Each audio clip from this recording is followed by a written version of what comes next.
Hi everybody, welcome back. We left off last time with Mr. Davis showing us this slide. Let's do a quick review. There are three theories of emotion. The James Longa basically says, when I see James, my body reacts first, and then I say, boy, that was scary.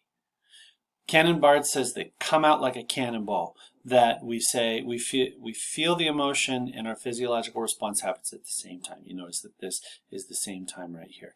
The two-factor Schachter-Singer theory basically says that it adds cognitive interpretation right here.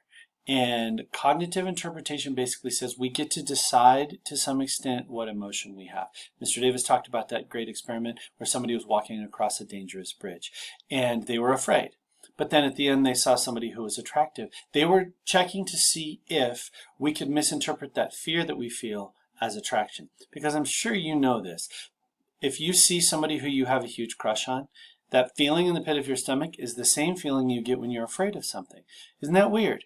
Same feeling, two opposite emotions, something that you like, something that you don't like. So the Schachter-Singer two-factor basically said there's a cognitive, mental portion of that.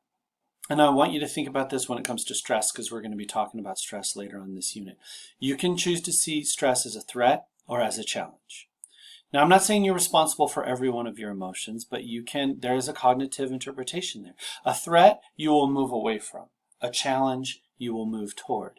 That is allowing for a cognitive interpretation of emotion. And I love it because it means we are not a slave to how our body feels. We can choose how to deal with our body. We can't really change how our body feels. We can't do that, how our body reacts. But we can change how we interpret that emotion.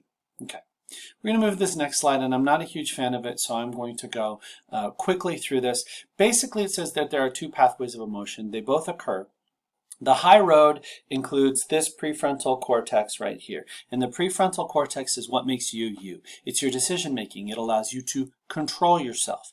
So that is the part where you might get to say, I am going to reappraise this emotion and I'm going to make a decision about it. That is the high road. The low road says there is no decision making. That is what sometimes they call your reptilian brain, that base of your brain. Just goes like that. It makes a reaction. When you see a spider, you don't get to decide, am I afraid of that spider or not? That's the high road. The low road is run. But if you're confronted with something that you have to think about it, and I think we need to do more of that, where we say, how do I feel about this? What is my reaction going to be? That is the high road. Don't love this slide, but I think it's important to think that there are two ways. The high road is slower. The low road is faster. The low road really basically responds super fast. This one, we get to think about it a little bit more. I am going to go to a quiz, and we're going to see if you can recognize some emotions. I'm going to pause this and open it up. This is from a show called Lie to Me, and it was based on, this character played by Tim Roth was based on Paul Ekman, who you're going to see later on in this unit.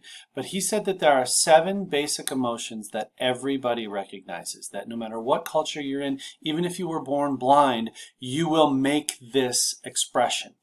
And what we found out is, and the question he asked is, are expressions learned or are they innate? Are they within us from the time we were born, or do we learn by watching other people? So he went to, I believe it was Papua New Guinea, and he looked at people there who had never come in contact with any other culture, and he said, do you recognize these expressions? And they said, yeah, we do. He looked at people who were born blind, who were winning or losing gold medals at the Paralympics. And what he determined was when people were surprised that they won, they made the same surprised face that people with sight would make. When they were sad that they lost, they would make the same sad face that people who had sight would make. What's really cool is deep inside of us is an understanding of what those emotions are. So here are the emotions that no matter where you are, you will recognize them. So you can see that's disgust. That's the feeling you might see if you see a dirty diaper. This is surprise. Maybe the eyebrows would go up a little bit more. Eyes are open, mouth is open. We've all seen that expression before for sure. Contempt. That's the feeling that you get when you feel like, oh yeah, that person is beneath me. I'm better than that person. I don't trust that person. That's contempt. I'm looking down on a person. Happiness, that's a feeling that you're feeling right now because you're watching a video with me. So you're probably, that's what your faces look like right now as you're watching the video. I appreciate that. Anger, you'd never feel this way toward me. You know what that looks like. But what's interesting is everybody, every culture recognizes that no matter what. That's not American or Western or anything. No matter where you are or who you are, we recognize that. And sadness.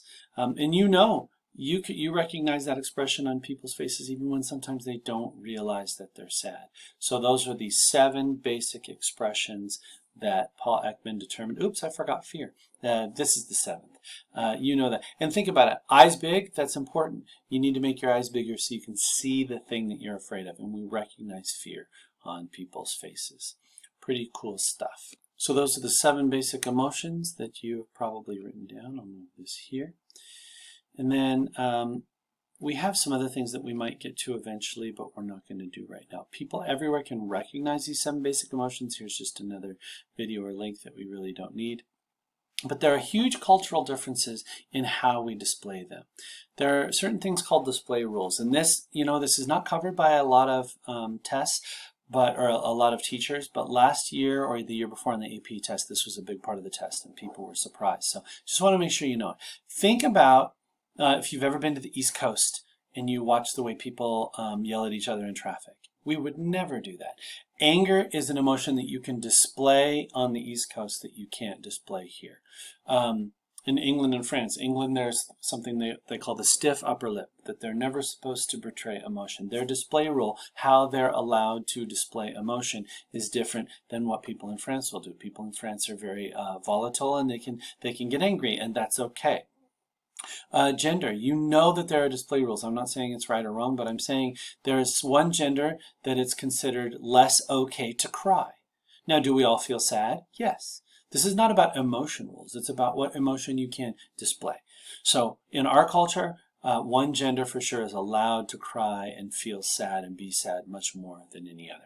Church, if you've ever been to church, if you go to a Catholic church, it is very organized and it's very calm, and it's sit down at the same time, stand up at the same time, say the same things at the same time. But if you go to a Baptist or a Pentecostal church, there are people throwing up their hands and praising Jesus and doing all. I was raised in a Pentecostal church and it is crazy. So what can you display? Totally different display rules. They might both feel the presence of God in their lives, but the display is very different. And family. Have you ever been to somebody else's house where the kids are just rude to their parents and you're like, I could never get away with that. I would never.